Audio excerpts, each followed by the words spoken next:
bom dia. Hoje é quarta-feira, dia de mais um podcast Dislexia com Café. Hoje temos uma convidada especial. Sejam todos muito bem-vindos. Eu sou a Mônica, sou disléxica, sou cristã, sou formada em hotelaria, estou estudando psicopedagogia e sou tutora. Gente, estou com mania dessa palavra. Sou fundadora. Toma posse. Ainda sou fundadora dos Sábios Disléxicos. Sejam todos muito bem-vindos. Bom dia, Ana. Bom dia, Carol. Bom dia. Mônica, toma posse. Já a segunda vez que você falou toma posse, vai virar tutora. Tomei posse. Especialista em transtorno de aprendizagem. Bom dia a todos. Meu nome é Caroline, eu sou psicopedagoga, tutora para disléxicos, eu também sou cristã e a gente tenta trazer aqui no podcast sempre muitas informações sobre a dislexia, os transtornos de aprendizagem. A gente traz também informação sobre o TDAH e hoje a gente tem uma convidada especial, que é a Ana Luísa, ela é farmacêutica, mas ela vai contar um pouquinho sobre a trajetória dela. Então, eu passo a palavra para a Ana, assim ela pode se apresentar melhor. Obrigada, Carol e Mônica. Bom dia para vocês, para todos o pessoal que acompanha o podcast. E, bom, eu sou Ana Luísa, eu sou farmacêutica e eu sou mãe também, sou casada, sou cristã também, e também vivo, né, no dia a dia os desafios, né, que a gente precisa lidar com a falta de atenção, com a necessidade de focar, com tantos estímulos, né, que nos distraem. E aí eu tô já há mais ou menos 15 anos, né, na carreira farmacêutica, e fui aprofundando os estudos e agora estou trabalhando também com, tenho me interessado muito em estudar óleos essenciais e é um dos itens que ajuda, né, a questão do foco. Muito legal. Você tem 15 anos de formada já? Não, eu tenho 12 anos de formada, mas, né, trabalhando na área, a gente vai desde antes. E como farmacêutica, então, faz 12 anos, em áreas diferentes, né? Já trabalhei em algumas áreas diferentes, mas tem bastante trabalho, né? Uma profissão que a gente tem que ralar bastante. Imagino. Ana, eu queria começar fazendo a primeira pergunta, né? Porque a gente queria entender um pouquinho sobre os óleos essenciais e tudo mais, mas a gente queria primeiro conhecer você, entender o porquê, né? Você escolheu farmácia, como é que foi essa trajetória de estudo, né? Também sendo mãe, que eu sei que você é mãe, mas continua estudando, você não parou. Então, como foi essa trajetória até se tornar farmacêutica e quais foram os maiores desafios e conquistas nessa jornada? Olha, é meio difícil a gente precisar, assim, o que fez eu escolher a profissão, né? Mas a gente vai tendo uma série de escolhas, né, dia a dia, então preferências por disciplinas na escola. Eu gostava bastante das disciplinas de biologia e de química, e que tem bastante, né, na farmácia, e eu gostava mais ainda da aplicação dessas duas juntas, né?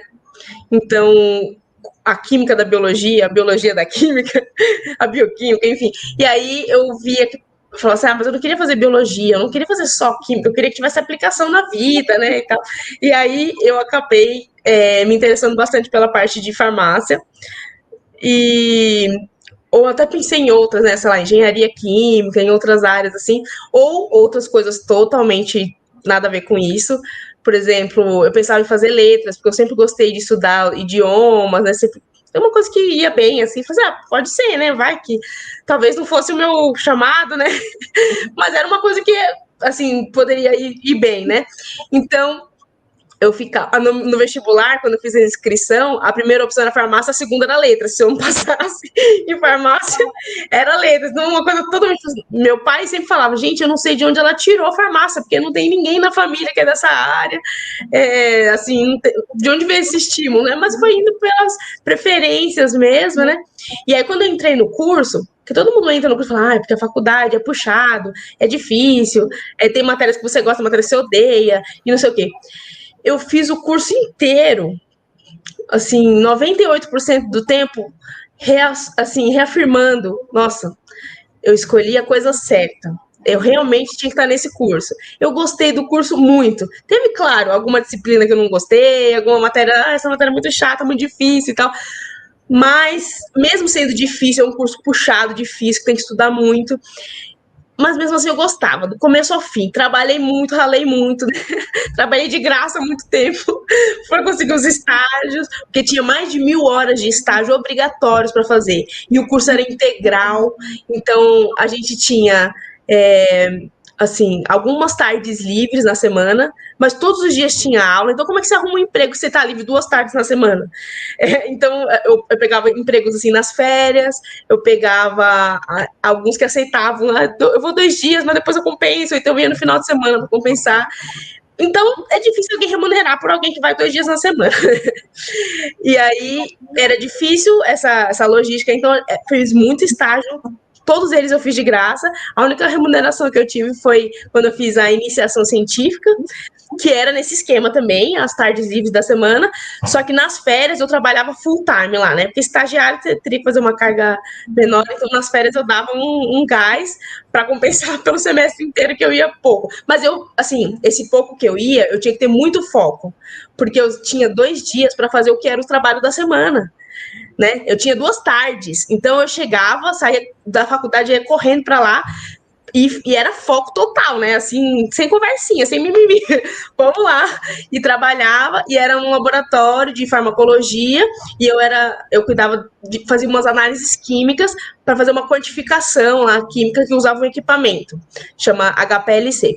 E era um equipamento cheio de fricote, assim, cheio de coisinha que pode dar errado.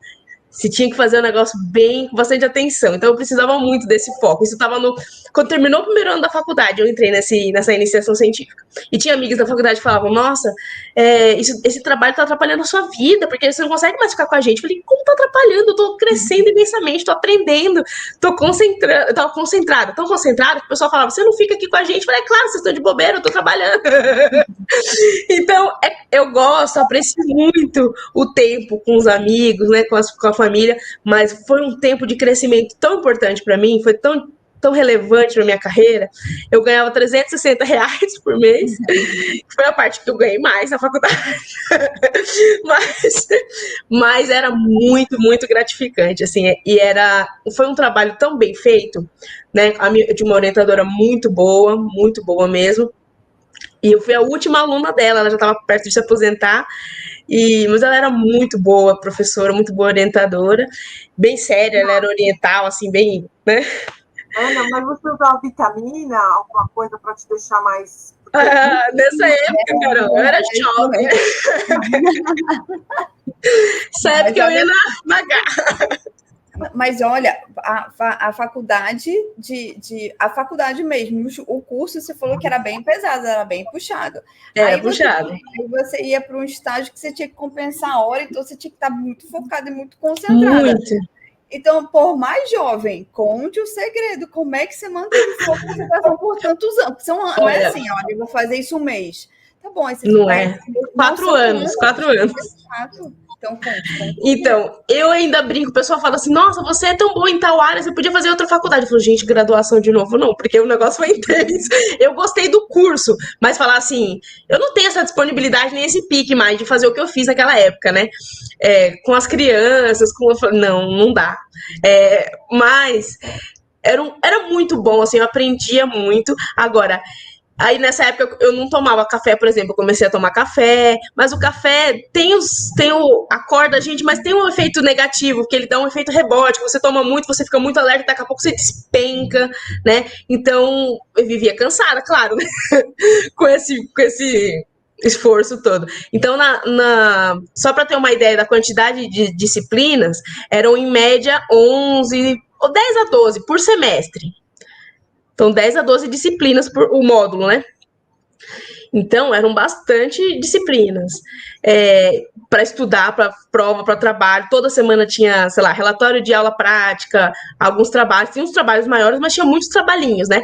E aí a gente juntou num grupinho lá na faculdade, a gente aprendeu a se organizar entre nós, o que cada um fazia melhor.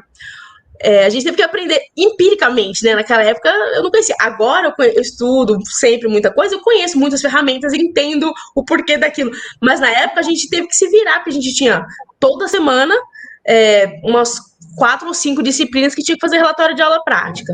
Aí uma ficava desesperada porque tinha que começar imediatamente após a aula. E eu já era meio assim, até a meia-noite é hoje, tô com pressa não, tem outras coisas para fazer, mais tarde eu faço. E né, agora eu aprendi a ser menos até meia-noite é hoje. Mas na época, eu falava, bom, se eu tenho esse prazo, eu vou usar o prazo que eu tenho, não vou correr desesperadamente no começo. Então a gente já se organizava, ó, você que é desesperada, faz a parte do começo do trabalho que não depende de ninguém. E eu sempre ficava com a parte do final, que também ninguém me enchia o saco que era o final e eu sempre fazia bem feito. E uma coisa que eu acho legal é que você tem que aprender, né, a correlacionar as habilidades das pessoas. Quem é muito ansioso, não adianta você falar pra pessoa, senta e espera que 5 pessoas têm que terminar a sua parte para fazer a sua. A pessoa vai ter um treco, vai ter uma úlcera de ficar esperando. Então a gente percebeu que ela precisava fazer a parte dela e entregar, porque ela não aguentava. Então no primeiro dia ela já mandava de noite lá, a gente tinha um compartilhamento de arquivos, né? Ela já mandava de noite a parte dela. E aí a outra ia fazendo outra parte, de metodologia, não sei o quê, e cada um tinha uma parte boa. Às vezes a gente trocava para treinar um pouquinho as outras habilidades, mas os processos são os mesmos, né? Onde você introduz um assunto, você vai descrever como foi feito, aí nos resultados você vai falar o que eu encontrei, e a discussão, que era a parte que eu mais gostava, que eu gosto até hoje, que é o raciocínio. O que justifica você ter encontrado aquilo? Qual que é a base técnica ou científica que justifica você ter encontrado aquele resultado, né? E, bom, para mim a riqueza do trabalho são sempre essas partes. Não sei se é porque eu gosto dessa parte, mas era o fim também. Eu precisava que todas as outras partes estivessem feitas. Então não adiantava a gente querer sentar todo mundo junto para fazer um trabalho na mesma hora, que não ia dar certo. E cada um precisava trabalhar no seu tempo, né? Então a gente entender e respeitar as características individuais de cada um é fundamental. E a gente aprendeu isso empiricamente lá no nosso grupinho, a gente seguiu, a gente falou assim, tem gente querendo... A gente, não troca não, vamos ficar só a gente mesmo. Que a gente era assim, aquela engrenagem bem azeitada, né? Que já funcionava, não precisava falar, cada um sabia o que tinha que fazer. Mas no começo teve o estresse, teve a que estava acelerada, ficava passando mal, vocês estão demorando o trabalho para amanhã. Eu falava, gente, calma, amanhã o trabalho será entregue, fica tranquilo. Essa daí devia ser TDAH, né? É a mesma coisa. Olha, ela era acelerada, mas ela era assim, muito compenetrada, né, e tal. Só que ela queria fazer tudo com antecedência e tal. E foi, inclusive, a mesma que falou, esse trabalho tá te sugando, né? Eu falei, gente, eu tô aprendendo loucamente. Então, eu já estava no segundo ano de faculdade e em muitas coisas eu estava à frente dos meus colegas, né? Então, para mim, não tinha prejuízo. Eu estava ganhando ainda R$360, que na época, comparado a zero, que eram nos outros estágios, estava no lucro, né? Mas, então, eu fazia muita coisa. E ainda nesse meio tempo, eu inventei de fazer mais um idioma, como eu disse que eu gostava. Eu comecei a fazer francês durante a faculdade, no segundo ano. Inventava, né? Mas é porque a Ana sempre foi muito inteligente. Eu conheço a Ana desde pequena, né? Eu vi a Ana nascer. Então, a Ana sempre foi muito inteligente. A família toda, eu acho que a Ana é uma das mais inteligentes. Então, não dava para fazer tudo isso. Agora, eu queria fazer. Imagina. Falando sobre as amigas, né, do grupo, eu estava lembrando aqui, no mestrado agora a gente teve algumas matérias, e aí a professora falou, pode fazer em dupla. E eu fiz com uma moça, que a moça é TDAH. Aí, só que ela é um TDAH ao inverso, né? Ela só assim, igual a Ana, até meia-noite é dia. E eu não, terminou a aula, eu falei, olha, vou começar a escrever. Ela, não, mas a gente tem ainda um mês. Eu falei, não, eu vou escrever. Aí já comecei a escrever, tal, depois de uma semana mandei para ela. Ela, mas já está tudo pronto. Eu falei, então, agora corrige. Porque deve estar muito errado, corrige, minha filha. E aí ela corrigiu, tal, tirou umas coisas, acrescentou outras, tal. Aí mandou para mim, eu li, mandou assim, faltam uns 5 dias para a gente mandar para a data, imagina, depois de um mês. Um mês. Eu nervosíssima. Mas eu li e tal, tal. Mas, com certeza, quando a gente combina, né, ó, você é assim, você é assim, um entendendo o outro, aí dá certo. Isso, porque somos diferentes, não tem como você querer que todo mundo seja, todo mundo vai seguir o mesmo formato que a Ana trabalhava. E hoje em dia, eu não conseguiria fazer do mesmo jeito que eu fazia naquela época, né? Mas era o que funcionava. E eu lembro de um trabalho que teve no último semestre. Último semestre, a gente estava focado no quê? No TCC, né? No trabalho, porque aquilo define a carreira, né?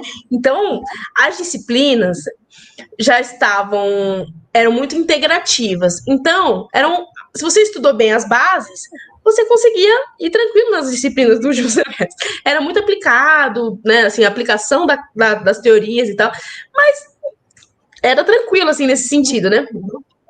Acho que mais tranquilo do que todos os outros anos.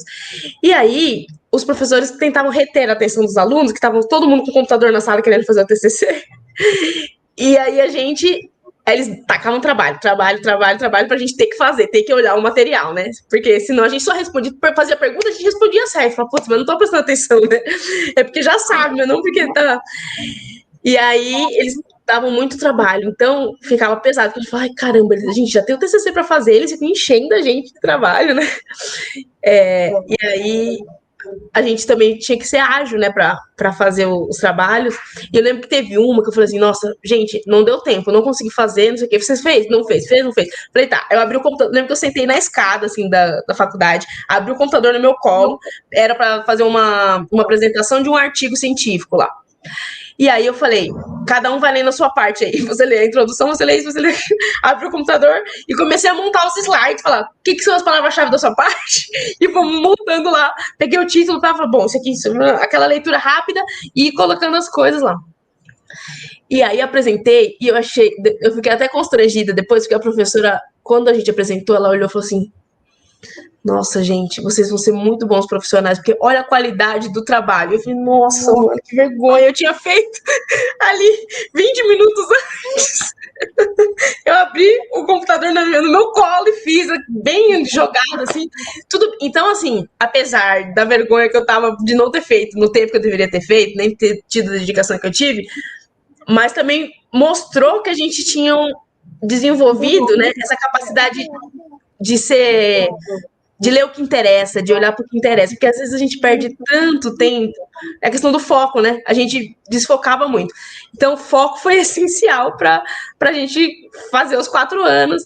E semana passada na quarta-feira passada, né? Teve o encontro que completou 20 anos desse curso que eu fiz.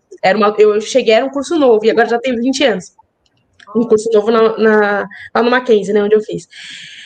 E aí tinha os professores que já não trabalham mais lá, ou que já estão aposentados e tal. E aí teve uma professora que falou assim, você não desapegava, porque depois que eu me formei, eu tava procurando emprego, mas eu odiava ficar sentada em casa esperando alguém responder aos meus e-mails ou chamar para alguma entrevista, entendeu? E eu ficava angustiada. A minha angústia era essa, não fazer nada, ficar parada, não gosto.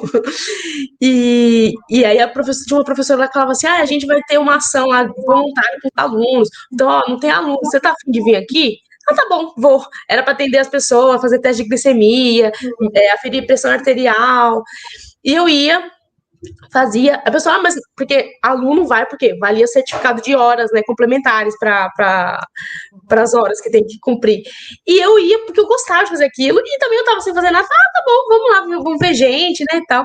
E exercer a minha profissão, apesar de não ser remunerada, mas eu ia. E aí, uma professora que me viu falou assim, essa daqui não desapegava daqui, eu não saía, continuava voltando.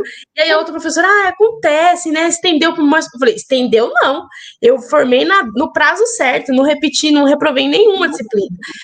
Eu estendi porque eu estava sem trabalhar, a professora me chamava, porque sabia que eu viria. Aí ela, tá. Eu não reprovei não, né? Mas foi uma época que eu aprendi muito, assim, um amadurecimento de foco, desse tipo de coisa, assim, muito intenso, né? Maravilhoso, maravilhoso. E Ana, não, vou deixar para a Mônica fazer a pergunta, que vai entrar nesse tema também. Tá fechado. É o microfone. Voltou? Sim.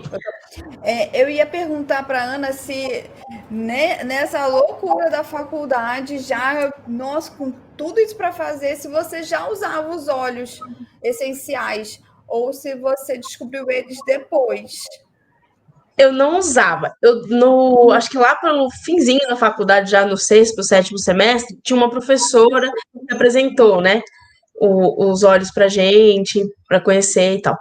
A gente, desde o começo do curso, tinha muito conteúdo relacionado a coisas naturais, né? Então, de chás, de plantas, de extratos vegetais e tal. Então, a gente já ia estudando um pouco disso. E aquele laboratório que eu falei que eu trabalhava com plantas também, era extratos de plantas e tal. Então, essa parte dos produtos naturais já me interessavam bastante. Eu já estudava isso, mas não usava os óleos. Aí, nesse semestre, a professora apresentou, eu achei bem legal, tal, mas foi um contato, assim, pontual, né? Depois de uns anos que eu fui adquirir, né, e estudar mais, e, enfim. Mas aí eu fui adquirir para usar comigo, para usar com a minha família, né? E acho bem legal a função terapêutica que tem, né? Perfeito. Ana, e na sua experiência, quais óleos essenciais são mais eficazes para melhorar essa concentração, né? Porque a gente está falando aqui de jovens universitários, mães de família que trabalham, tem casa, tem filho, aquela correria. O que você indicaria na sua experiência como farmacêutica e também como... Você fez um curso, não foi? Para usar os óleos?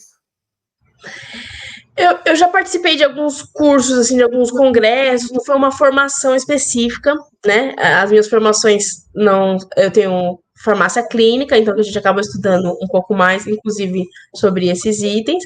E depois eu fui para a área de administração em serviços de saúde e gestão de negócios. Então eu saí um pouquinho da parte clínica, mas, assim, inclusive na minha atuação profissional. Mas a gente continua sendo, né? Porque a base da minha profissão tá nisso daí, né?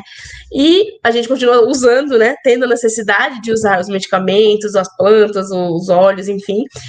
E aí, por isso, eu sempre tenho esse interesse. Gosto de participar, né, de congressos, de eventos, assistir, fazer curso. Eu faço muitos cursos, apesar de atualmente não estar fazendo nenhum curso assim formal de formação, eu faço muitos cursos que eu acho que podem me ajudar em alguma coisa na carreira ou que me interessam, né?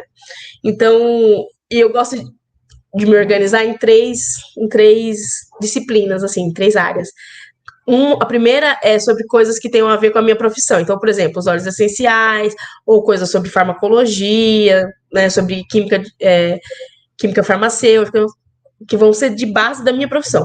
Outras coisas que têm a ver com gestão da qualidade, que eu gosto bastante, então, ferramentas de qualidade, melhoria contínua, melhoria de processo, é uma área que eu gosto muito. E outra é sobre administração, gestão de negócios, que tem me servido no meu trabalho e em outras atividades que eu faço também, né? E nessa de gestão também entra a gestão de pessoas, gestão de carreiras, que é uma área que eu tenho me interessado bastante ultimamente. Mas voltando ao quais os olhos que poderiam auxiliar nessa necessidade de foco, a gente precisa pensar em coisas que promovam um estado de alerta, assim, né, de atenção do cérebro. Porque o que acontece quando a gente está precisando disso, geralmente que a gente ou está cansado, tem um volume de coisa grande para fazer, no perfil que você estava falando, né? São pessoas que estão ocupadas no dia a dia e precisam ainda de mais foco, né, para conseguir fazer alguma coisa. Então, a gente tem que pensar, por exemplo, no alecrim, que é estimulante, ele é vasodilatador, então ele aumenta a circulação do sangue, né, por onde ele passa. Então, se você inala, ele vai estimular o sistema nervoso central e ativar, né, para dar aquela acordada. E também, inclusive, para pele, para cabelo. Por exemplo, ele se passa no couro cabeludo, ele estimula o crescimento capilar, porque ele aumenta a vascularização, né, a capilaridade do sangue naquela região. Então, ele vai ser estimulante. Tem o vetiver, que é uma raiz também, que diminui essa agitação, que você quer uma atenção, mas você não quer ficar agitado, né? Pensar no TDAH, por exemplo, que já é muito agitado. Se você precisa de foco, mas se você está agitado, põe uma coisa para agitar mais, complicou, né? Então, você vai precisar diminuir a agitação e aumentar a concentração. E o vetiver é um óleo que ajuda bastante nessa questão do foco e diminuir essa agitação. Então, o vetiver é uma raiz, né? E a gente sabe que os olhos, o local de onde são extraídos os olhos tem relação com a finalidade que a gente precisa. Então, se a gente precisa ficar centrado, firmado em alguma coisa, a gente precisa de uma raiz. Então, o vetiver é uma raiz. Então, você vai usar, tem o cedro, são raízes que vão firmar. Você precisa de uma firmeza, vai ser a raiz. E se você precisa daquela ventilada nas ideias e tal, então você vai precisar de coisas aéreas, então folhas, né? Então, como eu disse, o alecrim, que ajuda bastante também. E aí você fala assim, o óleo eu acho que mais comum de ser utilizado, que é o de limão, o lemon, né? Assim, limão siciliano, limão. Porque os cítricos são alegres, deixam o ambiente alegre, melhoram o humor, modulam o humor positivamente. Então, a gente tem aquele, tô de saco cheio, tô cansada, eu tenho muita coisa para fazer, e não sei o que, a gente só fica naquela reclamação e tal. E o cítrico, ele anima, estimula e dá essa questão do humor elevar, porque ninguém aguenta, né? A gente não se aguenta quando a gente tá quando a gente tá sem paciência, a gente não se aguenta. Eu já aviso o pessoal aqui em casa, né? Quando eu tô, por exemplo, de TPM, eu falo, eu estou chata, nem vem que eu já tô. Não conta que eu vou ser legal, porque eu não estou. Então, a gente precisa, né, dar aquela melhorada. E outro que também é bem estimulante é o hortelã-pimenta, que a hortelã é muito utilizada, inclusive, em muitas outras coisas, né? Até naquele chicletinho que você vai comer para dar aquela questão do frescor. E ele é estimulante, só tem que tomar cuidado quem tem hipertensão, porque ele pode aumentar a pressão de tanto que ele estimula, né? Mas ele é bem estimulante, também levanta, né? Você entra num ambiente que tem um cheirinho de hortelã, já dá aquela acordada, já dá uma animada também. E aí ele aumenta essa questão do ânimo, quando você tá assim, eu tô muito cansada, né, e tal. E tem um pouquinho de anti-inflamatório e tal, então precisa fazer um chazinho de hortelã, né, que dá aquela cuidada, aquela questão, mas é energizante, né? Bem legal. Muito bom, quanto detalhe. Eu queria perguntar uma coisa que está fora do que a gente tinha combinado, mas é só porque me chamou a atenção uma coisa que você falou lá no começo. Dessa forma ignorante nossa, assim, do dia a dia, que a gente fala assim, eu preciso me concentrar aqui no meu trabalho, vou tomar um cafezinho. Aí você falou que o café ele tem um efeito rebote, porque ele estimula, né? Ele estimula. Eu gosto de café, eu uso café também quando eu estou precisando, né? Mas a questão do café é a gente confiar demais nele e não descansar. O café mascara o cansaço. Você usar para se concentrar, porque você está cansado hoje de manhã, acordei de manhã, estou cansado, vou tomar um cafezinho para dar aquela acordada, tudo bem. Mas a pessoa está lá 10, 11, meia-noite, está trabalhando, está estudando, tomando café, estou tomando café, e você está estimulando um corpo que está exausto. Então, você não pode mascarar o cansaço, você precisa descansar. Então, às vezes eu tô cansada, a pessoa fala, quer no trabalho, né? Às vezes eu tô lá, a pessoa fala, nossa, que sono. Só, quer um café? Eu falo, não, eu quero travesseiro. O café não vai resolver. O café vai me deixar, vai fingir, mas não vai resolver o meu problema. O meu problema vai ser resolvido na hora que eu encostar no meu travesseiro. Então, a questão do café, o perigo do estímulo, né, da cafeína, é você ficar mascarando um cansaço. Por exemplo, você tá bebendo café, tá no trabalho, e aí você vai dirigir até em casa, e aí o efeito dele acaba. Você pode ter um acidente, porque você tá estimulando o seu cérebro, mas ele não tá funcionando daquele jeito, ele tava assim por conta do estímulo. Na hora que acabou o efeito, né, ele fez a curva dele lá, terminou o efeito, você pode bater o carro, você pode dormir fazendo uma coisa importante, você está na cozinha, você pode se queimar, né? Então, O café é ótimo, é uma bênção na nossa vida. Eu gosto, eu uso mesmo todo dia. Quando eu me mudei, eu fiquei uns 3 dias, a cafeteira ainda estava guardada, eu não tava arrumando outras coisas, e aí começou a me dar dor de cabeça. Aí eu falei, tô há 3 dias sem tomar café. Vou caçar o café aqui e fazer. Então, e tem uma questão de dependência, essa dor de cabeça, que a gente sente porque tá vários dias sem tomar café, é uma abstinência do nosso corpo, porque ele é um estimulador, é um vasodilatador, e se a gente fica sem, o vaso contrai, a cabeça dói, fala, ai, né, cadê aquele negocinho que estava funcionando? Então a gente não pode viver uma muleta do café, né? O café é gostoso e tem essa questão do estímulo que é importante. A gente que tem filho, trabalha, estuda, não sei o quê, não dá para falar assim, tá tudo sempre bem, eu tô sempre com sono em dia. Não tá sempre com sono em dia, né? Raramente, aliás, a gente fica com sono em dia. Mas a gente pode usar, mas a gente tem que tomar esses cuidados de não querer mascarar o nosso cansaço. Eu preciso terminar esse trabalho, tal, vou tomar um café? Tudo bem, mas sabe que daqui a pouco você capota ali, né? E aí você precisa do descanso. Então, às vezes a pessoa fala, eu tô muito, muito, muito cansada. E eu preciso estudar. Como eu estava na faculdade, Mônica, eu precisava estudar. Eu tinha prova no outro dia, tinha estudado o dia inteiro, trabalhado à tarde, ido para o francês à noite. E aí eu tinha que estudar, porque tinha prova no outro dia, às 7 horas da manhã. O que eu ia fazer? Aí, às vezes eu chegava, no primeiro ano, abria os livros, o caderno, começava a estudar. Não entrava nada, essa cabeça já tinha, né? Eu tinha ido embora. O que eu fazia? Depois de um tempo, eu aprendi que eu precisava do descanso e não do café. Eu ia tomar meu banho, dormia, colocava o despertador para 2 da manhã. 2 da manhã, acordava de madrugada. Fazia um café forte, tomava o café. E estudava e ia para a faculdade, mas era outro rendimento, era muito diferente. Se eu tivesse ficado até as 2 da manhã, eu não ia ter entrado nada na cabeça, ia estar exausta, tanto quanto, mas não ia ter aprendido nada. E aí, assim, eu fui e não repeti nenhuma disciplina, né? Então, acho que deu certo. Então, eu dormia, eu chegava cansada, tomava meu banho, comia, dormia. Aí eu acordava cedo, acordava 2, 3 da manhã, quase... Não era todo dia, mas era com frequência, porque, assim, dia que tinha prova, eu sempre fui uma aluna atenta durante a aula. Porque se eu não tô eu não gosto de faltar, por exemplo. Se eu falto, nada substitui aquele ao vivo com o professor, né? Então, se eu falto, eu já perdi aí, porque eu vou ter que correr atrás depois. Então, a questão da presença faz toda a diferença. Naquele primeiro contato com o professor está dando um assunto que você não conhece e tal. E aí, eu ia estudar. Mas eu anotava muito durante as aulas para eu já ir gravando. Então, a questão visual de anotar, ajuda a fixar, né? A questão de anotar, de prestar atenção no que o professor está falando, o áudio, o presencial.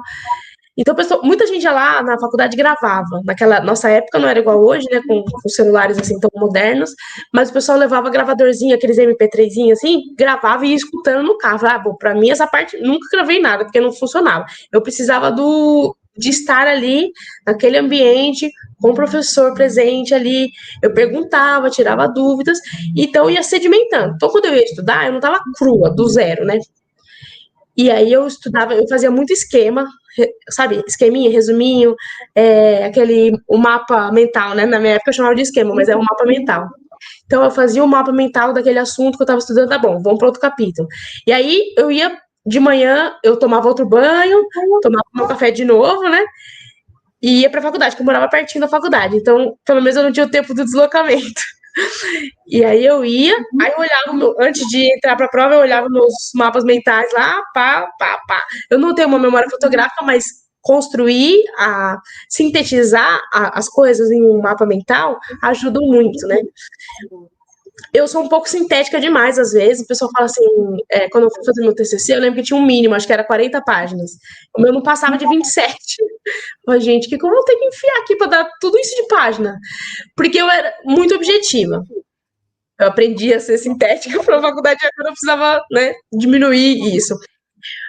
E tinha amigas com 200 páginas de trabalho, e a professora, pelo amor de Deus, reduz isso daí, você tá com muito blá blá blá e tal. Então, tem que ter um ponto de equilíbrio, mas você conseguir resumir a ideia ajuda muito. Fixava muito. E eu lembro agora uma estagiária, que é do mesmo curso que eu fiz, né? Ela tá lá no meu trabalho. E aí, às vezes, eu faço uma pergunta, eu falo, não sei, alguma coisa. Eu faz 12 anos que eu saí, eu lembro. Eu brinco com ela, né? Você teve ontem isso daí, presta atenção, vai lá estudar.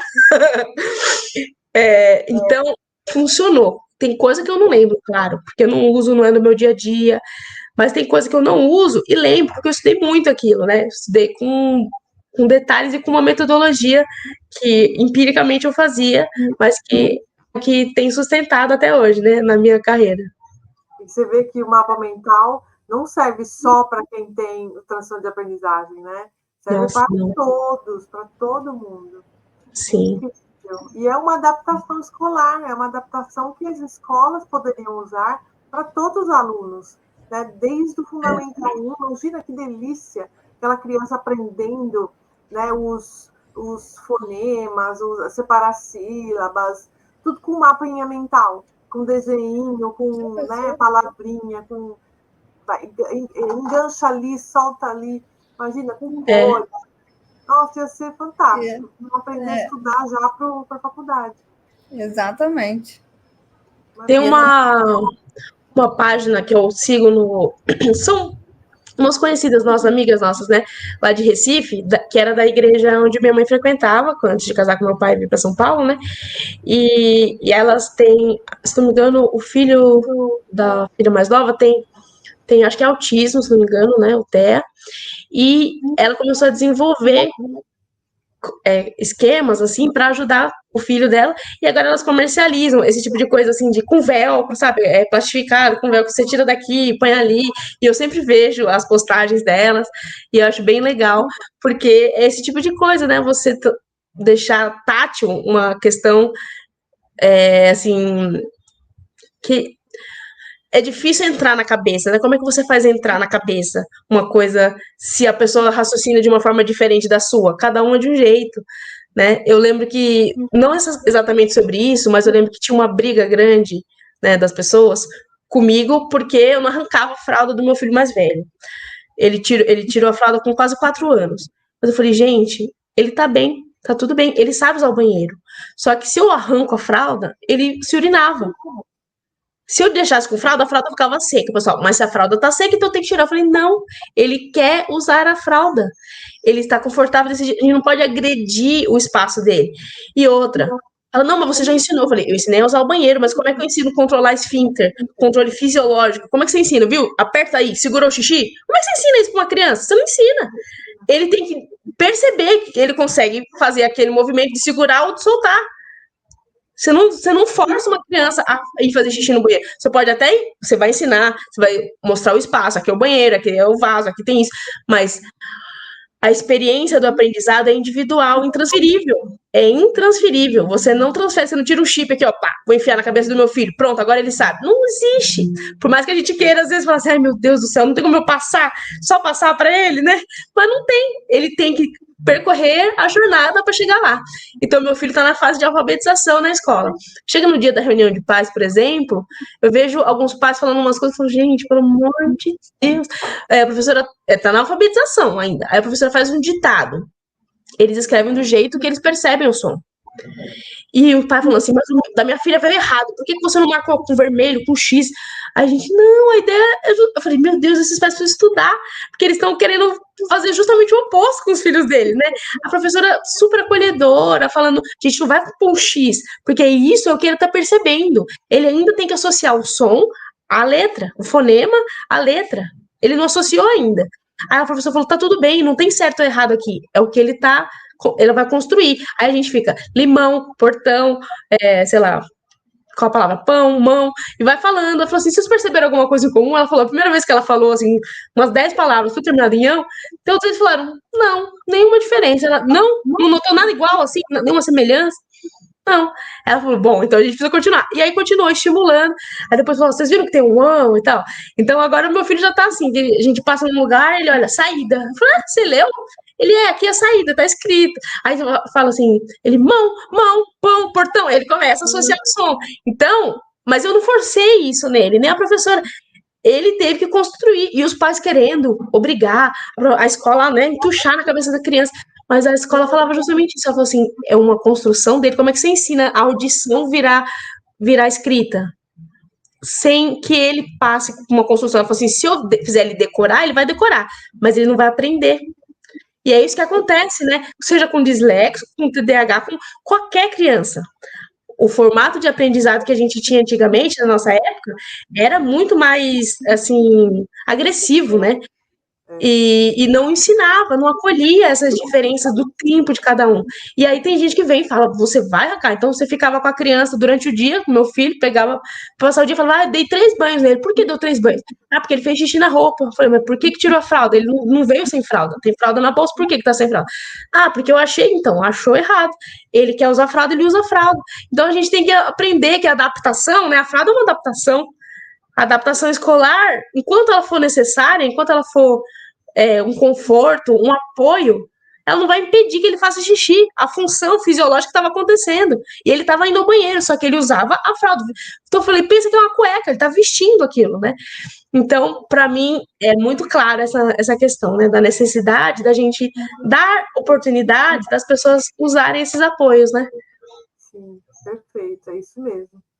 O suco da coisa, da adaptação, você entendeu, é isso mesmo, perfeito. Exato. Porque eu posso falar assim, eu não preciso. Mas quem disse que eu não preciso? Eu não falei que eu usei a faculdade inteira, né? Só que eu fazia os meus, porque eu conseguia ir lá, acordar de madrugada e fazer.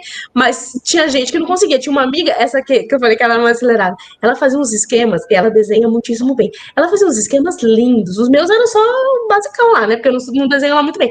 Mas ela fazia uma arte, assim, um negócio que hoje em dia, esses mapas mentais que o pessoal vende por aí, ela ganharia uma grana fácil. Porque ela fazia um negócio, e aí chegava o pessoal sem estudar, e ela sentava do lado e mostrava, ó, isso aqui. A pessoa conseguia ir bem na prova, só de sentar do lado dela ali antes, em 10 minutos antes, de tão bem feito que era muito melhor do que os meus, né? Então, é uma coisa que todo mundo faz, assim, a gente precisa fazer para fixar. Aí você vai falar assim, eu não faço, não faz essa pergunta. Quanto tempo tá demorando para terminar o curso, né? A gente que fez, terminou o curso no tempo previsto, né? Não, mas ainda tudo é muito engessado, né? Ainda está muito quadradinho. Tem um amigo da minha filha que todo mundo fala assim, não, ele não... Eles não chamam de burro, mas eles chamam assim, sabe aquela criança que o professor não acredita? Não, deixa que ele não vai tirar nota boa mesmo, deixa que ele nunca aprende mesmo. Esse é o que é deixado, né? E um dia minha filha trouxe um caderno do menino para casa. Aí ela falou assim, olha, esse é o caderno dele. Eu falei, deixa eu olhar. Quando eu olhei o caderno do menino, era tudo desenhado, mas era a matéria inteira desenhada. Lindíssimo. Só que era desenho, não tinha palavra. É criatividade, né? É a forma dele externar. Eu falei, ele aprendeu. Ele aprendeu sim, tá aqui. Só que ele externou de uma forma diferente. Ele não externou com palavras, ele externou com desenho. Aí eu fui conversar com um professor, né, deles. Aí eu falei, esse menino é muito inteligente. Só que ele está externando de uma forma diferente, gente. Presta atenção nesse menino. Aí eu sei que a gente foi, e eu falando para minha filha, eu falei, dá um apoio para ele, porque esse menino tem tudo para voar. Sabe aquela criança que, como ele foi a vida inteira deixado para lá pelos professores, ele já não acreditava mais. E eu falei, lamentável, né?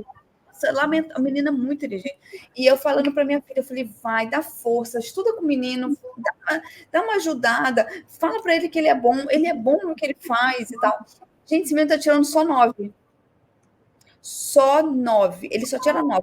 Todo dia minha filha fala, você não vai acreditar, a nota dele, 9, 9,5, 10, está arrasando. Eu falei, ele só precisava ser acreditado, porque as pessoas julgavam, esse menino só desenha. Eles falavam assim dele, você passa o dia inteiro desenhando. Ele estava desenhando a matéria. Ele não tinha entendido. Mas é aquela coisa bem quadradinha. Se não fizer... A ponto da professora, vocês não vão acreditar no que a professora falou. Eu fiquei assim, quem fizer mapa mental, eu tiro um ponto. Juro para vocês. Absurdo, não? Eu tiro um ponto. Como é que é? Nossa. E só vai ganhar um ponto se escrever exatamente como ela, em forma de texto. E eu ensinei, a minha filha não tem TDAH e não tem dislexia, mas eu ensinei ela a estudar com o mapa mental. E ela gosta, ela faz do jeitinho dela, que ela fala que eu escrevo muito pouco. Ela fala, seu mapa é muito desenhado, mamãe, eu gosto de escrever um pouco mais. Eu falei, faça do jeito que você tiver, né, para você, do seu jeito, que você esteja aprendendo. E ela faz o mapa dela. Então, quando a professora falava, ela passava em mapa. Ela tirou um ponto, a professora da Beatriz, porque não pode fazer mapa, proibido. Eu falei, não. Eu falei, não, vou lá. Que absurdo, gente. A menina fazendo um mapa do jeito dela, ela aprendeu, ela repassou por mapa, e a professora tirando o ponto das crianças. E desse que desenha, então, aí era zero, era só zero. É ignorância, né? Porque a professora ela nem sabe o benefício do mapa mental. Tem um estudo científico de uma faculdade lá do Sul, eu acho que é de Curitiba, se eu não me engano, agora não lembro, que fala justamente sobre só que ele fala sobre o mapa conceitual, que acaba sendo a mesma coisa, tirando os desenhos, né? Acaba sendo mais por conceitos e pequenas frases, tópicos. E aí ele estava explicando a funcionalidade, falou, olha, isso aqui não é só para quem tem algum problema, alguma dificuldade, mas são para todas as pessoas podem usar. Principalmente na época da faculdade, né? Que você tem muita matéria, você tem muito conteúdo, muito livro para ler, e isso aqui já é um resuminho, né? Vai ser um resumo de livros. Então, assim, é porque é ignorante, a professora ela não sabe, né? Ela ignora se ela fosse um pouquinho atrás, né, de informações, ela ia ver o quanto é benéfico. Inclusive, o Tony Buzan, quem inventou o mapa mental, aquele psicólogo inglês, ele foi um dos que ganhou o Guinness Record, né? Assim que se fala, eu acho. Sim. Da memória, porque através do mapa mental ele conseguia fazer com que os seus pacientes memorizassem todas as matérias e tudo mais. Então, os professores, não todos, claro, mas acabam ignorando essas informações, que são tão preciosas, né, gente? O mapa mental é vida. Pois é, e você acaba afundando uma criança, imagina, uma criança que, sei lá, pode ser um grande revolucionário, aí você afunda uma criança dessa, né? Ao invés de jogar as crianças para cima, eu fiquei inconformada, olha. Mas graças a Deus ele está indo bem, graças a Deus. Menos mal. Ana, uma pergunta que eu tenho, não está aqui no nosso esquema, mas é porque você comentou isso, eu queria que você falasse um pouquinho mais para a gente. Você estava falando, né, que tem plantas que são raízes, então, para dentro, e isso influencia no nosso corpo. Vão ter plantas que são para fora, como as folhas, flores, e também tem uma outra influência no nosso corpo. Fala mais um pouquinho para a gente sobre isso. Certo. Então,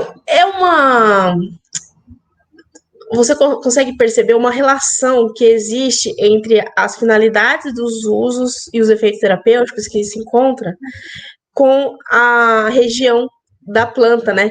Então, por exemplo, a lavanda, que é um dos óleos também muito, muito comuns, né? Todo mundo conhece, que relaxa e tal. A lavanda é uma flor, né? A flor da lavanda que é utilizada, e você utiliza as flores para a parte de humor e de hormônios.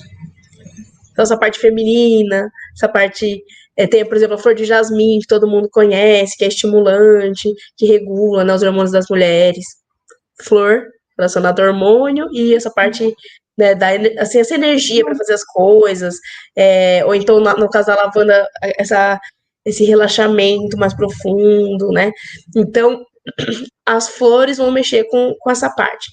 Quando você tá, assim, a pessoa tá com aquela questão, talvez uma depressão, alguma coisa assim, que você perde o chão, você vê que a pessoa fica sem apoio, sem sustento, não sustento, né, financeiro, mas emocionalmente. Então, tudo que é relativo a raízes ajuda a pôr o pé no chão. Tudo que é de terra, de raiz, de tronco, vai ter essa relação com enraizar, com firmar, né? Com pôr o pé no chão e estabilizar essas emoções. e o que for relativo a partes aéreas vai ter cabeça e pulmão. Então, por exemplo, o pinho siberiano, o óleo do pinho é muito utilizado para a parte respiratória, né? De pulmão, de dificuldade de respiração. E os cítricos, os frutos, né? Mexe com essa parte do humor também, né? Essa parte de dentro, né? Os frutos são resultados do que tá lá dentro, né? Então, a gente vai ter os, os óleos, assim, de hortelã, de os aéreos, né? Que vão, você inala, aquilo já libera aqui, já abre o nariz, aqui vem a ventilação, tá tudo entupido, solta. Então, essa parte aérea, cabeça e pulmão, são estimuladas, né? São moduladas, não só estimuladas, como diminuídas também, pelas plantas de vias aéreas, que são as folhas e tal. Então, você vai estudando a fundo, você vai vendo que tem relação com as partes. Você fala assim, eu não sei, eu tenho um estojinho, por exemplo, eu tenho um estojinho de óleos, né? Aí você olha assim e fala assim, eu não lembro, para que eu uso cada coisa? E as especiarias também regulam essa parte, assim, de interna, né, de digestão, metabolismo, a parte do, por exemplo, você tá com uma dor de garganta, você vai usar as especiarias, né? Todo mundo fala, um negócio com canela, com cravo, com cardamomo, aí você vai usar, por exemplo, o gengibre também, pode ser para isso, mas também pode ser para a canela, o gengibre aceleram, né, o nosso metabolismo, quando a gente precisa, falar assim, eu quero emagrecer, vou usar gengibre, canela e tal. Também tem os riscos de aumentar a pressão, porque aumenta a circulação e tal. Então, todas essas coisas têm as suas propriedades e você pode perceber que tem grupinhos, né? Você consegue agrupar as ações e claro que cada um tem um toque diferente, a particularidade da sua planta, porque são fitocomplexos. Nunca é uma coisa assim, uma moléculazinha só assim, pequenininha, não é. Né? Os óleos são moléculas grandes, complexas, quimicamente falando, são moléculas complexas, e o que for o fitocomplexo que vem das plantas, não necessariamente são só os óleos, tem extrato, tem né, terpenos, tem, enfim, vários componentes químicos que fazem aquela ação juntamente. Se você separar, pode ser que tenha, pode ser que seja fraco o efeito, mas eles juntos, né, tem isso. E tem a questão de juntar mais de um efeito para dar um equilíbrio, né, para dar um efeito desejado também, às vezes potencializado também. Maravilha. Obrigada, Ana. E, Ana, pensando no TDAH e no disléxico, que tem, pensando na concentração, foco, quais são os óleos assim que você indicaria para a gente? Para foco, eu acho que seria ideal esses que eu mencionei de alecrim, que é bem estimulante, o vetiver, que é aquele que aumenta a concentração, então aumenta a questão, né, da atividade cerebral aqui na concentração, mas diminui a agitação, então a gente acalma para concentrar, e o de hortelã-pimenta também, que dá aquele ânimo. Eu gosto de usar um blend, eu uso com as crianças aqui em casa, um blend, que é esse Tinker, por exemplo, que é justamente a junção desses três. E ele é super. Eu uso para trabalhar também, não são só as crianças que usam, não. É uma linha infantil, mas é super gostoso, super, né, cheiroso também. Então, hoje, por exemplo, segunda-feira é dia de aula de música, no fim da tarde, depois da escola, depois do final de semana que a gente vai para a igreja com aquela correria, né? Tem ensaio de coral, e tem isso, e tem aquilo. Então, a segunda-feira tá todo mundo aqui morto, né? E aí, ainda tem aula de música no fim da tarde. Depois das crianças voltarem da escola e tal, a gente ainda vai pra escola. Aí, às vezes, no segundo, o meu vídeo já tá assim, né? Tipo, tem aula ainda? Aí eu uso. Aí a professora fala, ele foi super bem hoje, super bem concentrado e tal. Então, eu não uso o tempo todo, porque eu acho que a gente precisa, como eu disse, aquela mesma história do café. A gente não pode se estimular o tempo inteiro. A gente precisa usar quando precisa. Porque tudo tem efeito no nosso corpo, né? Então, a hora que você quer relaxar, tudo bem, você pode usar uma lavanda lá e tal, mas até recomendação você não deixar a noite inteira ligado no difusor no quarto. Você deixa por 2 horas ou por 4 horas, mas não deixa a noite inteira, não deixa o tempo inteiro. Interrompa e deixa o seu corpo sentir o que tem que sentir, né? E usa igual um medicamento, você não fica usando o dia inteiro, você tem os horários certos para usar, né? E dependendo, se você quer um antibiótico que você vai tomar, que você tem uma ação terapêutica, e se você não pode deixar baixar, porque senão vai ter o risco né, da resistência bacteriana, aí você fica tomando. Mas se é uma coisa que você quer dar por exemplo, se você está com uma dor de cabeça, você quer tomar ali e resolveu, acabou. Você não vai ficar persistindo. Então, você precisa de foco naquela hora. E aí você tem que trabalhar na sua rotina, né? Uma coisa que eu estava comentando, né, antes, que também às vezes o pessoal me procura para essa parte de mentoria, né, de carreira, e uma das coisas que pega na sua vida profissional, em qualquer outra coisa que você for fazer, é a falta de organização das rotinas, né? Então, você tem uma rotina de estudo, eu já sei que tal hora eu vou estudar, não sei o quê. Aí você já vai entrando no esquema, né? Se você não tem uma rotina, fica mais difícil. E a organização ajuda a gestão do tempo também, priorização das tarefas, fazer primeiro o que é mais importante, priorizar o que é urgente e importante, porque senão a gente fica fazendo um monte de coisa que a gente tem, viu? Se for fazer, a gente faz coisa o dia inteiro, aí você termina o dia e fala, eu não fiz nada, o que eu fiz de útil? O que deu valor? Nada, né? Você fala, não fiz nada. Mas você fez, você tá cansado, porque você trabalhou, se mexeu o dia inteiro, estudou o dia inteiro, não fez nada. Porque você não focou no que era importante. Então, eu gosto de usar ferramentas de priorização, de demandas. Eu faço isso com todo mundo. O pessoal vai trabalhar comigo, eu falo, tá. Ah, mas a gente tá cheio aqui. Não. O que é importante? Vamos lá. O que é importante? Primeiro, não sei, tá. Então, você não sabe, então a gente tem que parar e ver, classificar, né? Estabelecer qual que é o critério que a gente vai utilizar. Então a gente faz isso para tudo, porque senão a gente passa o dia, à noite, acordado, fazendo coisas e no fim não tem valor, né? Tem coisa que a gente tem que deixar para lá mesmo. Falar assim, ó, hoje não dá para fazer isso. Ou então você agenda, fala, isso aqui eu vou fazer tal dia, que tô com a agenda mais tranquila. Mas usar a agenda, usar os post-its, enfim, né? Tem muita ferramenta legal, tem muita coisa legal que dá para se utilizar para ajudar a identificar isso. E eu gosto do princípio de Pareto. Vocês conhecem o princípio de Pareto? Eu não. 20% do esforço, 80% do resultado. Então, ele é um gráfico de uma distribuição, né? E você pensa isso para os negócios, para os esforços que você vai fazer na sua casa. Aí, o que eu vou fazer? Eu vou mexer no bibelozinho. Não, isso não vai trazer resultado nenhum. Vai fazer a comida, a louça, a roupa, que aquilo é o que vai faltar roupa na gaveta, vai faltar. Então, você foca no que é. Você vai gastar o mesmo tempo, só que você vai ter muito mais resultado, porque são as coisas que vão fazer falta mesmo no dia a dia. Então, no trabalho também, eu não sei para onde que eu vou na minha empresa. O que eu faço? Eu faço isso, vendo banana, tomate ou não sei o quê. O que vai ter mais resultado? Então, senão você fica dispersando as coisas, fazendo 80% das coisas com 20% dos resultados. Você tem muito esforço e um retorno. Então você tem que inverter isso, falar assim, não tá dando retorno, vamos parar e olhar o que dá retorno disso aqui que eu tô fazendo, o que tem? Isso aqui. Então eu vou parar e fazer isso aqui, vou focar nisso. Os outros eu vou fazer se der tempo. Então a gente tem que priorizar. Se prioriza, a chance da gente ter trabalhar de uma forma mais assertiva, estudar, trabalhar tudo de uma forma mais assim, menos perda de tempo mesmo, sabe? Porque a gente não tem esse tempo para perder. A gente não tem tempo, assim, a gente tá com tempo. Não tem ninguém com tempo sobrando, né? Então, eu acho legal, eu gosto. Eu uso no trabalho, uso em casas, para muitas coisas. Você me fez lembrar de uma coisa. Eu tinha até comentado com a Mônica, acho que foi numa live, Mônica, que eu estava falando sobre o livro Hábitos Atômicos. Sim, sim. Tem uma parte lá que é justamente isso. Ele fala assim, repita em voz alta, vamos dar o exemplo da dieta, vai. Porque tá todo mundo sempre fazendo dieta, né? Aí ele falou, repita em voz alta se esse chocolate que você vai comer, se realmente vai te ajudar no seu processo da dieta. É para você fazer isso? Aí eu fiquei pensando, assim, que ridículo, né?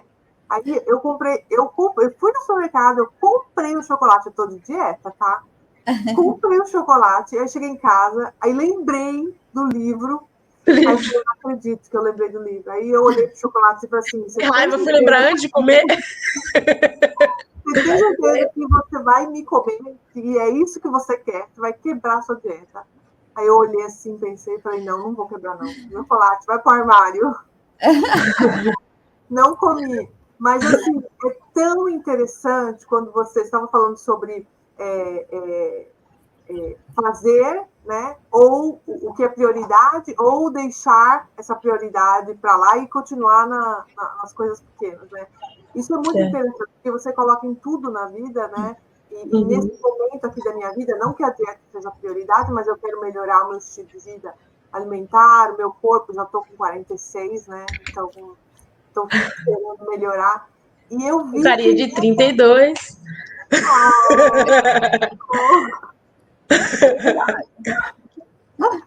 Eu vi que o livro eu lembrei do livro, gente. Eu lembrei da frase, eu lembrei do. Entendeu? Então, assim, esses princípios, às vezes, você lê alguma coisa e fala, não vai funcionar comigo. Mas olha que funciona, né? E essa prioridade em tudo, né? Você pode colocar, tanto na alimentação como nos estudos, no trabalho, na faculdade. E o que programa você vai fazer? Você fala assim, hoje tem um casamento, tem um não sei o quê, tem não sei o quê. Tudo bem, casamento não tem um retorno, né? Mas assim, se é uma pessoa que é importante pra você, aí você fala assim, eu não consegui ir porque eu fiquei fazendo faxina. Você fala, pô, sério? Né? Você prioriza aquela pessoa? Não, né? Tá claro que não. Então, é aquela questão de parar e analisar o que é importante. E às vezes a gente vai ter que falar não para coisas que a gente até gostaria de fazer, ou para pessoas, né, que nos demandam, tem gente que demanda a gente de um jeito e fala assim, dá um tempo que eu tenho outras coisas para fazer, né? E tem uma outra coisa também que eu acho legal, que é um livrinho também bem pequenininho, que é aquele O Poder da Autorresponsabilidade, que a gente para de culpar os outros, quer dizer, não é que a gente para, né? A ideia é que a gente pare. Porque esse livro, eu sempre recomendo também nas mentorias, quando a pessoa fala, porque eu não sei quem, porque não sei quem no meu trabalho é muito chato, por isso que eu não cresço. Porque o meu chefe é um inferno, por isso que eu não consigo estudar, porque eu não consigo trabalhar, porque meu professor isso, meu orientador aquilo. Tá, tudo bem, o orientador pode ser ruim, o professor pode não, né, como o professor do coleguinha da sua filha, pode ser, né, péssimo, mas o que você pode fazer por você? Minha mãe não me ajuda nisso, meu pai, tá. Esquece. O que os outros podem fazer, você já sabe. Você já tem uma lista do que sua mãe poderia ter feito para você. Mas e você? O que você pode fazer por você? Então, às vezes chega, né, a mentoria, assim, a pessoa fala assim, porque eu não consigo emprego, eu não consigo isso, eu não consigo. Aí você fala assim, tá, você arruma a sua cama? Não. Mas fala assim, você quer arrumar a vida e a cama tá bagunçada? A responsabilidade da cama é de quem? Tem empregado para fazer sua cama por acaso? Não, né? A pessoa tá sem emprego, não tem. Então, a gente assumindo a responsabilidade um pouco, a gente diminui o mimimi. Eu sei que tem coisa que fala assim, poxa, eu gostaria tanto de contar com meu marido para isso, mas se ele não tá aqui, eu vou deixar de fazer? Se ele não tá me apoiando nisso?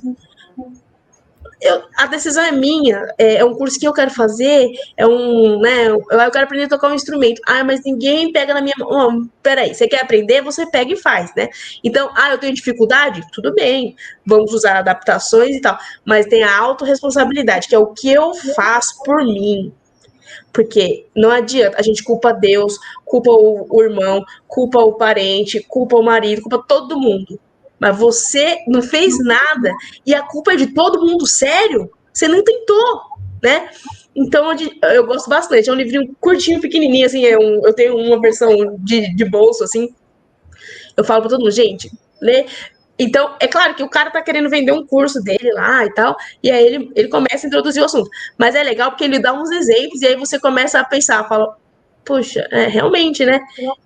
Então, assim, a tarefa não foi cumprida porque o sistema. Mas você deixou para fazer igual eu fazia, né? Até a meia-noite é hoje, aí né, vai entregar um imposto de renda na última hora, o sistema não funcionou, eu não consegui entregar. Sim, pô, você tinha 2 meses para fazer isso, você deixou pra fazer. Então, tem isso, né? Tem a tomada de decisão e a responsabilidade sobre a sua decisão. Teve uma vez, quando eu estava na faculdade também, nesse esquema meia-noite é hoje, que era um domingo, eu ia fazer um concurso de estágio.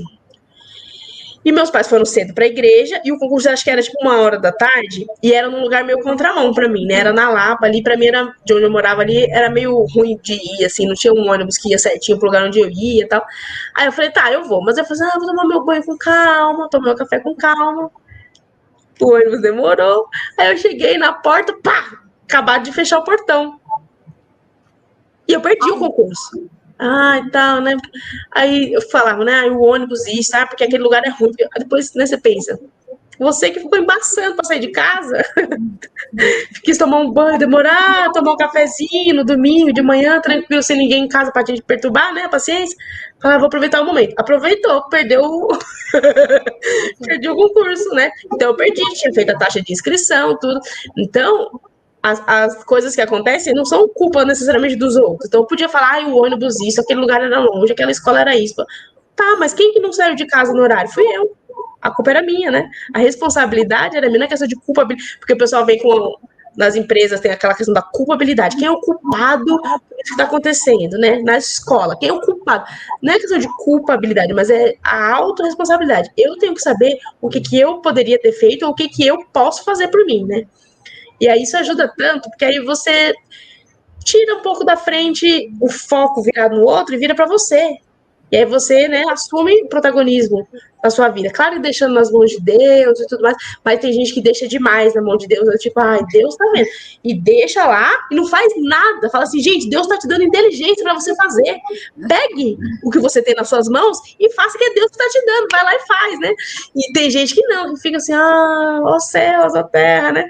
Então, eu gosto desse livro, porque ele é meio que um choque, assim, né, de realidade. Fala assim, ó, calma aí, né, que o que você pode fazer, você tem que fazer. É bem legal. Como é que é o nome, Ana? É o poder da autorresponsabilidade. Poder. Ai, Carol, você tá anotando, não tem nenhuma caneta aqui perto. Tá, beleza.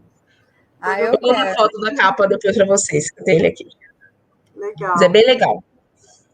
Manda pra gente, a gente coloca no story também. Beleza. Boa. Né? A gente se marca e coloca no story. Bem legal. Eu vou, inclusive, no final do nosso podcast, vou colocar aqui na descrição do nosso vídeo, porque a Ana, ela tem... Você tem um perfil no Instagram, não tem, Ana? Instagram. Tem. E também tem um perfil Facebook, também tem?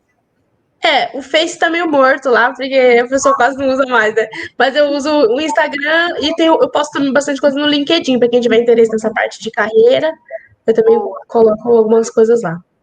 Então depois você me passa seu nome no LinkedIn, porque se tiverem, né, profissionais que queiram contatar você, eu já coloco também na descrição do vídeo, tá bom? Tá bom. Então é isso, gente. Nós já tem 1 hora de podcast, nós já passamos do horário.